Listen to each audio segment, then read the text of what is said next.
Alright, moviegoers, another summer has finally concluded, and it's that time once again to recount all our favorite and least favorite summer movies. Keeping in line with last year's roundup, I will be going over all the films I did manage to see in alphabetical order, right before capping it all off with what I thought were the very best and absolute worst that this summer had to offer. However, I decided not to include Chef, Neighbors, and Boyhood on this countdown, mostly because I saw them a few months prior at South by Southwest and didn't think it would be fair to mention them again here. If you want to know what I had to say about those films, go and check out my South by Southwest 2014 film recap video, which you could find on my YouTube channel or right here for your convenience. With that said, let's begin the 2014 summer movie recap with one of the biggest comedy hits of the summer, 22 Jump Street.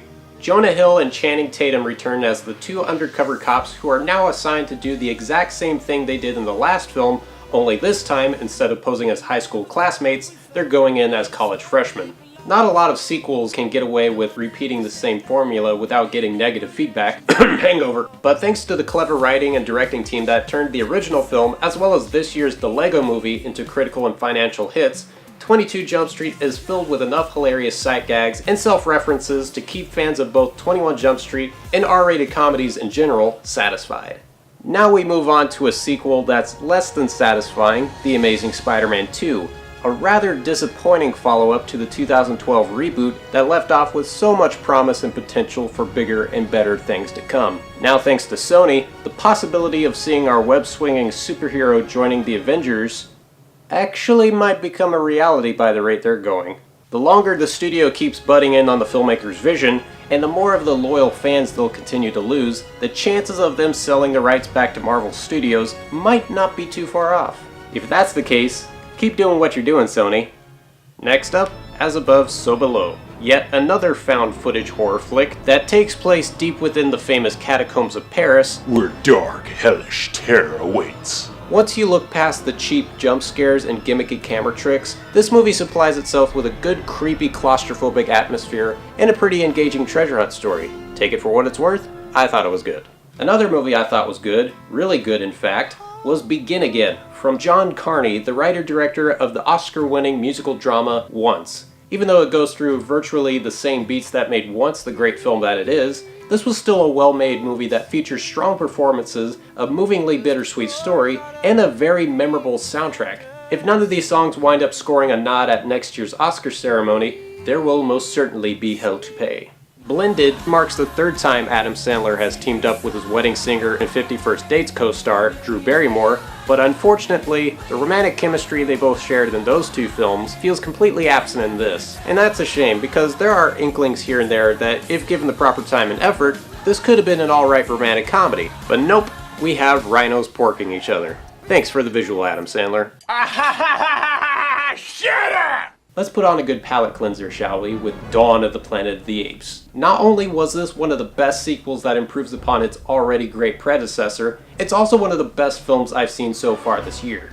From the very first frame, this movie manages to hook you in with its captivating visuals, mature storytelling, and Oscar-worthy motion capture performances from both Andy Serkis and Toby Kebbell.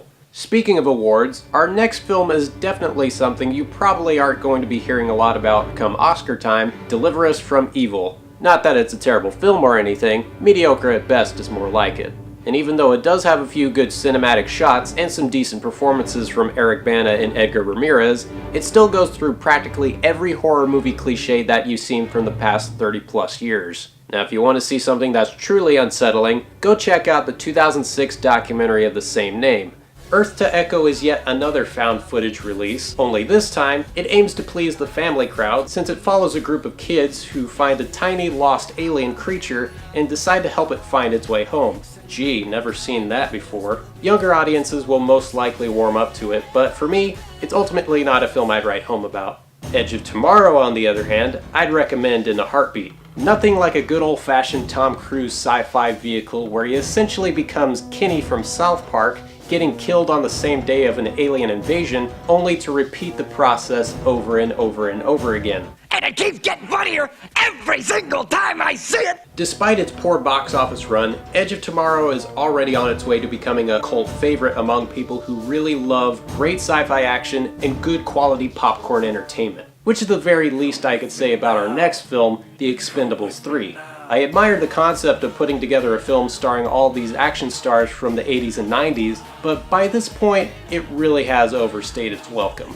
The action has been watered down due to the new PG-13 rating, the jokes are childishly lame, and you never feel that sense of endangerment towards any of these characters. You know they're gonna be alright in the end, so what's the point of coming to see these damn movies if they don't even bother upping the stakes by killing off at least a third of this enormous ensemble? Ah well, at least our next film features the promise of main character deaths. Well, maybe not in the way you'd expect, but take it for what it's worth. The Fault in Our Stars, the latest YA adaptation that's not a part of a series of books like Twilight or The Hunger Games, but alas, it has taken the teen world by storm almost the same way as those two franchises have. And as much as I like the story, the characters, and romantic chemistry, I couldn't help but think I would have enjoyed it a lot more if it weren't for the constant annoyance of this random old guy and his two grandkids with Down syndrome that I unfortunately saw the screening with. And just so we're clear, I do not in any way, shape, or form have any ill will towards the elderly or the mentally or physically handicapped.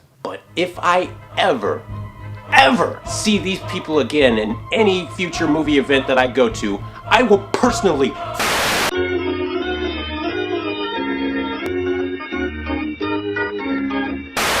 Make 'em choke on it.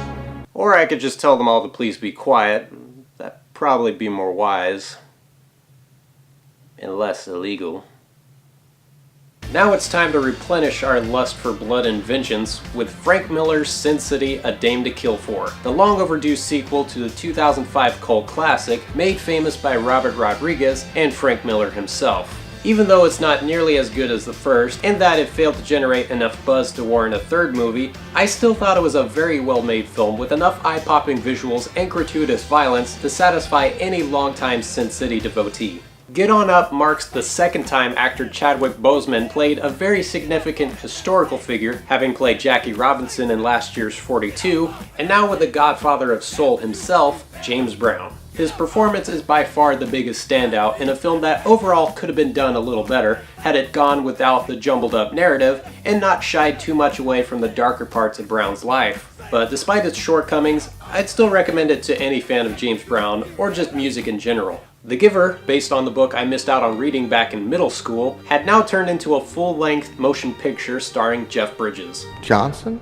And if you're like me, having not read the book, chances are you might take a liking towards this intriguing sci-fi flick. True, it's not spellbindingly amazing or anything, but it is a fascinating feature nonetheless. Out of all the films released this summer, the one film I had been anticipating the most was director Gareth Edwards' reimagining of the king of all monsters, Godzilla. Ever since I saw the sneak peek footage at South by Southwest, I had been practically dying to see this new dark take on such an enormous icon as Godzilla, and in my opinion, I believe Edwards pulled it off. And while most have complained over the fact that we don't get to see a whole lot of Godzilla in his own movie, I really dug the filmmaker's decision to use his appearances sparingly, as well as restrain most of the gigantic monster battles until the very end, sometimes to great comedic effect. But if there's anything at all to complain about, it would be for the fact that it could have used a lot more of Bryan Cranston. And that's something I think we could all agree on. You're goddamn right. Next is Guardians of the Galaxy. Now, who in their right minds could have predicted this to be not only one of the best reviewed films of the year, but also the top grossing movie of the summer. A movie starring a talking raccoon, no less. Much like the original Iron Man, Marvel Studios took yet another unfamiliar comic book property and turned it into a film that's fast, witty, epic, funny, moving, and all around entertaining as hell. With both this and Captain America: The Winter Soldier, Joss Whedon seriously better step up his game with next summer's Age of Ultron. From all the advertisements I saw for Hercules, I honestly thought it was going to be one of those films released every once in a while that's just so badly made that it would be almost impossible not to enjoy. Kinda like The Room or Battlefield Earth. But much to my astoundment, I found this film to be surprisingly decent. Granted, it's not one I'd rush out to see twice in the cinemas, but for something you might catch on cable or online streaming, it's a really charming and enjoyable adventure flick. Hell, at least a better viewing choice than The Legend of Hercules. So far, 2014 has had its fair share of pretty good animated films like The Lego Movie, Mr. Peabody and Sherman, and now with How to Train Your Dragon 2. I've always been a light admirer of the original, but never fully embraced it as the masterpiece everyone claimed it to be. The sequel, on the other hand, outdoes it in spades. The stakes are a lot higher in both its thematic maturity and character development, the 3D visuals are breathtaking, and it's one of the few films I've come across this year that genuinely brought me close to tears. Aww. Shut up, you know you cried too. Our next film, If I Stay, about a girl who has an out-of-body experience after a fatal car crash, boasts well enough from the performances alone, but other than that, there's not a whole lot I could say about the film, beside it being schmaltzy, dull, and just flat out forgettable. Here's hoping we pick up with the next movie. Aw, shit. Just when you thought the natural disaster genre couldn't get any dumber, in comes this massive train wreck of a film. True, the tornado effects have improved quite extensively since the release of Twister, but the fancy visuals could not save this movie from a mediocre story populated by non-dimensional characters. Expect this one to make an appearance on my worst of the year list. Over the past couple of decades, Clint Eastwood has definitely proved himself as not only an amazing actor, but also a great filmmaker. But his latest efforts haven't been quite up to par with some of his best work, and Jersey Boys is sadly no different. Based on the Tony Award-winning musical, which depicts the rise and fall of the Four Seasons, the big screen adaptation suffers from tonal inconsistencies, over-the-top performances, and some of the worst old age makeup I've seen in a long time. If those aren't signs that Eastwood might be losing his touch, I don't know what is. Shut your f***ing face. Let's Be Cops is a hit-and-miss comedy that contains one element that keeps it from being a complete and utter mess, and that would be the comedic bantering between the two leads, played by Jake Johnson and Damon Wayans Jr. Other than that, it's just your average, cliched, and predictable buddy cop movie that you could wait to see on Netflix. Lucy is probably the closest we'll ever get to an actual Black Widow movie, minus the whole using more than 10% of your brain myth, and director Luc Besson's signature mindfuckery. But regardless of where you stand by the film, one thing's definitely for certain. The movie is best viewed if you are completely stoned out of your mind. For those who've seen my original review for Disney's Maleficent, you already know that I was not a huge fan. What could have been an awesome reimagining of one of Disney's greatest villains instead turned out to be a very poorly done fan fiction made by someone who's seen Frozen way too many times. Some might have called my critiques a little too harsh for a film aimed at a much younger demographic, but if someone misrepresented one of your favorite fictional characters from your childhood, you'd be pretty pissed off too. Disney's other live-action film, $1 Million Arm, doesn't do much to differentiate itself from other sports dramas out there, but there's just enough charm and warm-heartedness that most families will find irresistible. Then again, what else would you expect from the same company that turned one of their classic baddies into a f***ing babysitter? God, I'm never gonna let that one go. I have no idea what's more sad about Seth MacFarlane's new Western comedy, A Million Ways to Die in the West. The fact that he recycles the same joke of how much it used to suck back in the 1880s, or the fact that I got more laughs out of Blended than this ill-fated turkey. One can only hope that whatever MacFarlane did to make this film suck so bad doesn't carry on with next year's sequel to Ted. Mood Indigo is a whimsical French oddity that sorta has me split down the middle. On one hand, it's a complete technical marvel throughout, while on the other hand, it's a constant distraction to the core love story that the filmmakers wanted to tell. I'm sure fans of director Michel Gondry's work will embrace it for what it is, but for me, I think only one viewing experience will do. For now, at least. The Purge Anarchy, the sequel to last summer's sleeper hit, set in a future where all crime is legal for one night a year, I thought was a slight improvement over the original. However, you still have to deal with that ridiculous sounding premise that seems best suited for a darkly comedic satire, if anything. I would talk more, but I'm already risking my life as is talking about these films, especially after what happened in my original reviews. And that... Hold up, I got a text.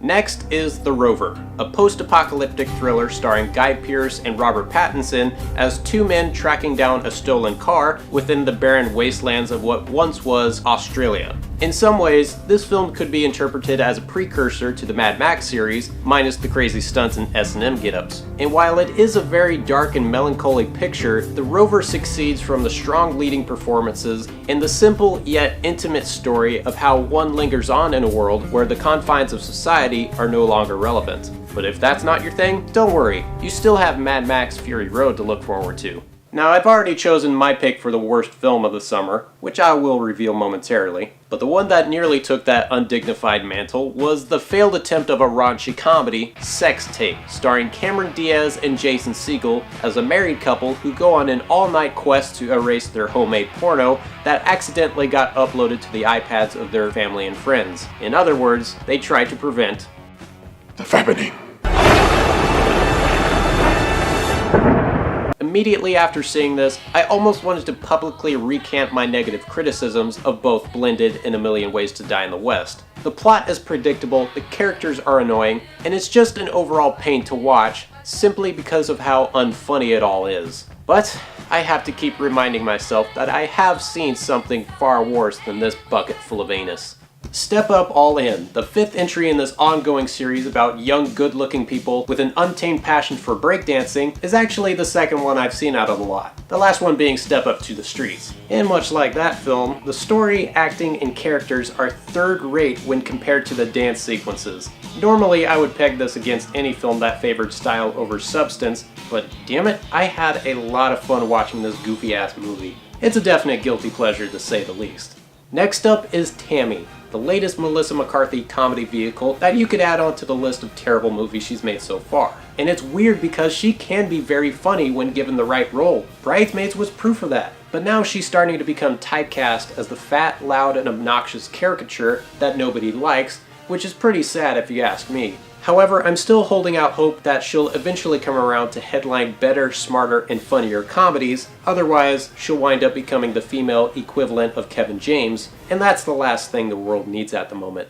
The reboot of Teenage Mutant Ninja Turtles I thought I was going to dread the most this summer, and shockingly enough, it turned out to be just a regular bad movie as opposed to a god-awful one. Sure, it's filled with atrocious acting and hideous-looking creature designs, but every once in a while, the film would feature a few nods and callbacks to the original films and cartoon show that would remind me of why this series has lasted so long and why it resonates with so many people from each new generation. So, if you happen to be a die-hard Ninja Turtles fan, you might actually dig this one.